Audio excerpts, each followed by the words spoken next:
Mgeni wetu wa pili, huyu ni mchezaji maarufu na alitaka kusajiliwa na timu ambayo kwa jana anaongoza goli 2.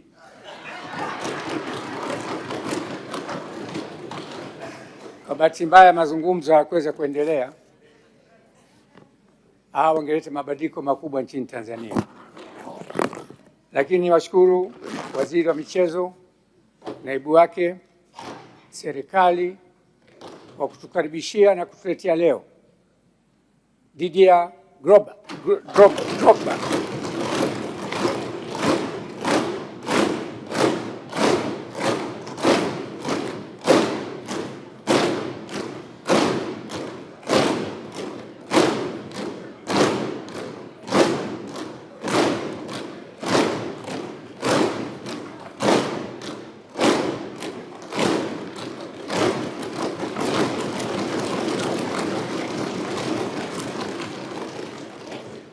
Mr. Drogba, this is how we honor legends of soccer in Africa.